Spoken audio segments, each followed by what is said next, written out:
आज आपदा से संबंधित हमने एक बैठक रखी थी, चूँकि आपदा क्षेत्र में मेरा स्वयं जाना हुआ था और जो भी यहाँ पर पूरे लोकसभा क्षेत्र में जो भी आपदा के कारण से नुकसान हुए थे उसकी जनपद की थोड़ा देख के हमने बैठक की।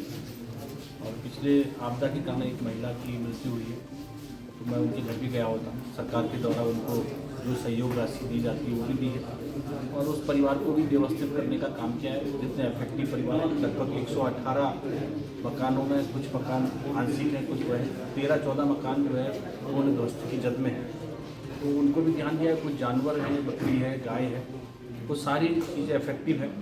और हमने सारे PMGSY, NH की और PWD की और RW की सारी रोड्स का भी हमने अभी पूरा रिव्यू लिया है। और DM साहब, SP साहब और हमारे सभी अधिकारी के साथ साथ हमारे बहुत ही वरिष्ठ निसंदा भी थे, तो जिलाध्यक्ष भी और हमारे देवदास जी भी। तो ये जितनी भी रोड हैं उनको सख्त निर्देश दिए कि जल्दी से जल्दी लगा के पूरी ताकत, पूरी शक्ति के साथ काम करें और जितने बंद पड़े मार्ग हैं उनको खोलिए और किसी भी प्रकार के संसाधनों की कमी मत रखिए जिससे कि लोगों को असुविधा हो।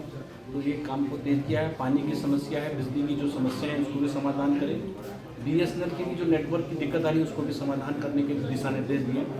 हर 3 दिन में ये बैठकें और हर घंटे में भी रिव्यू लेने की DM साहब और SP साहब ले रहे हैं और ये लोग लेंगे। और ये भी सारा हमारा लेने के साथ साथ जो भी हमारे माननीय वरिष्ठ मंत्री जी और विधायक जी को जो भी सूचनाएं आएंगी, हम लोगों को भी आएंगी, वो भी हम आदान प्रदान करके आपदा की इस मुसीबत से बहुत जल्दी निजात पाएंगे। सोमवार को भी हेली द्वारा फंसे यात्रियों और स्थानीय ग्रामीण सहित 10 लोगों का हुआ रेस्क्यू।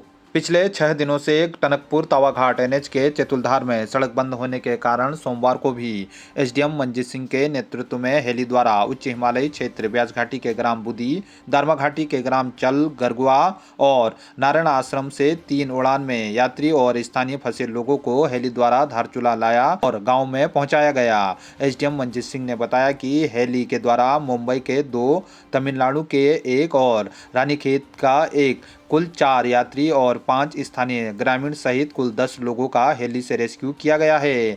तमिलनाडु से आई यात्री उमा महेश्वरी ने हेली द्वारा धारचूला सकुशल पहुंचने पर सरकार और प्रशासन का आभार प्रकट किया। वहीं टनकपुर तवाघाट NH के चेतुलधार में कार्यदायी संस्था हिलवेज कंपनी के अधिकारी और कर्मचारी JCB मशीनों द्वारा सड़क खोलने का प्रयास जारी रखे हुए हैं। हिलवेज के अधिकारियों ने बताया कि देर शाम या मंगलवार के दोपहर बाद सड़क खुल जाने की उम्मीद जताई है। सड़क बंद होने से पिछले 6 दिनों से ब्यास, दारमा और चौदास घाटी के 30 से अधिक गांवों का संपर्क तहसील मुख्यालय से कटा हुआ है। सड़क बंद होने के कारण दोनों ओर दर्जनों वाहन फंसे हैं और ग्रामीण मजबूरन पैदल चलने को मजबूर हैं। हेलीपैड में नायब तहसीलदार चंद्र प्रकाश आर्या, राजस्व निरीक्षक राजेंद्र मेहता, सदर उप निरीक्षक जीवन पुनेठा, कृष्ण कुमार, धर्मेंद्र भंडारी आदि कर्मचारियों ने सहयोग किया। मुंशियारी में भूस्खलन की चपेट में आए व्यक्ति का मिला शव, पोस्टमार्टम के बाद शव परिजनों को सौंपा गया। विकासखंड मुंशियारी के मिलम पैदल मार्ग में रथगाड़ी के समीप शनिवार को भूस्खलन होने से वहां से गुजर रहे लोगों में से एक व्यक्ति मलबे की चपेट में आ गए थे। आनन फानन में उनके साथियों के द्वारा इसकी सूचना प्रशासन को दी गई। उप जिला अधिकारी श्रेष्ठ गुणसोला के नेतृत्व में पुलिस प्रशासन, NDRF, ITBP की टीम ने मौके पर पहुंचकर रेस्क्यू अभियान शुरू किया। SI दीपक बिष्ट के नेतृत्व में स्थानीय पुलिस ने भी रेस्क्यू अभियान में मदद दिया। रविवार को दिन भर चले रेस्क्यू के बाद मलबे के ढेर को हटाया गया। रविवार देर शाम को सर्च रेस्क्यू अभियान के दौरान गोरी नदी के समीप मृतक का शव मिला।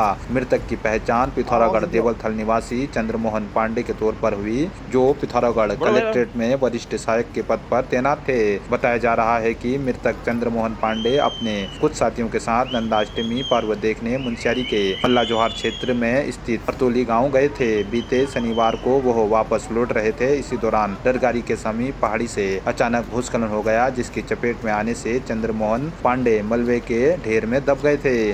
रविवार की देर शाम को NDRF, ITBP, पुलिस व प्रशासन ने स्थानीय लोगों की मदद से शव का रेस्क्यू कर मुख्य मार्ग तक पहुंचाया, जिसके बाद मृतक का शव देर रात सामुदायिक स्वास्थ्य केंद्र मुंशियारी लाया गया। सब इंस्पेक्टर दीपक बिष्ट के नेतृत्व में पहुंची स्थानीय पुलिस टीम ने शव का पंचायतनामा भरकर आज सुबह पोस्टमार्टम के लिए जिला चिकित्सालय पिथौरागढ़ भेजा, जहां पोस्टमार्टम के बाद शव परिजनों को सौंप दिया गया है। नमस्कार। विद्या भारती द्वारा संचालित श्रीमती हीरा देवी भट्ट विवेकानंद विद्या मंदिर इंटर कॉलेज मुंशियारी गत वर्षों में भी बॉक्सिंग के क्षेत्र में काफ़ी उपलब्धियां विद्यालय ने प्राप्त की है। राष्ट्रीय और अंतर्राष्ट्रीय स्तर तक इस विद्यालय के खिलाड़ी पहुंच चुके हैं।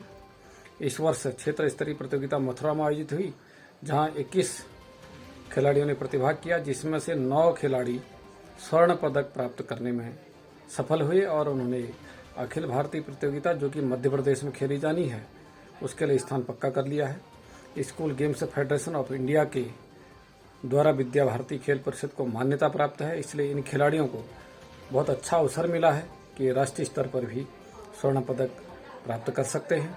सभी खिलाड़ियों को बहुत बहुत बधाई। बलवाकोट निवासी दीपक भट्ट की पलेटा में वाहन दुर्घटना में हुई मौत, शोक में बाजार रहा बंद। जोलजीबी आयुर्वेदिक अस्पताल में फार्मासिस्ट के पद पर कार्यरत बलवाकोट निवासी 38 वर्षीय दीपक भट्ट का वाहन हल्द्वानी से घर आने के दौरान पलेटा के पास अनियंत्रित होकर गहरी खाई में जा गिरा। गंभीर रूप से चोटिल होने के बाद मौके पर ही उनकी मौत हो गई। मृतक का एक 2 वर्षीय पुत्र है। दुर्घटना की सूचना से पूरे क्षेत्र में शोक की लहर व्याप्त है। परिजनों का रो रो कर बुरा हाल है। घटना की जानकारी मिलने पर व्यापार संघ ने आज बलवाकोट बाजार शोक में बंद रखने का निर्णय लिया। अध्यक्ष सुरेंद्र बिष्ट ने बताया कि मृतक के पिता वरिष्ठ व्यापारी मनोरथ भट्ट व्यापार संघ के संरक्षक हैं। उन्होंने दुर्घटना को दुर्भाग्यपूर्ण बताते हुए शोक संवेदना प्रकट की है। पोस्टमार्टम के बाद आज पिथौरागढ़ में शव परिजनों को सौंप दिया गया। काली नदी किनारे बलवाकोट में मृतक के शव का पूरे विधि विधान से अंतिम संस्कार कर दिया गया है। व्यापार संघ के संरक्षक श्री मनोरथ भट्ट जी के बड़े सुपुत्र दीपक भट्ट, जो जोलजीबी में कार्यरत है फार्मासिस्ट के पद पर, उनकी दुर्घटना में मृत्यु हुई है। तो हम इस दुखद घड़ी में शोकाकुल परिवार के साथ हैं। हम बलवाकोट व्यापार संघ की ओर से अपनी हार्दिक संवेदनाएं व्यक्त करते हैं और मृत आत्मा को प्रभु अपने चरणों में जगह दे, इस हेतु हम प्रार्थना करते हैं। ओम शांति।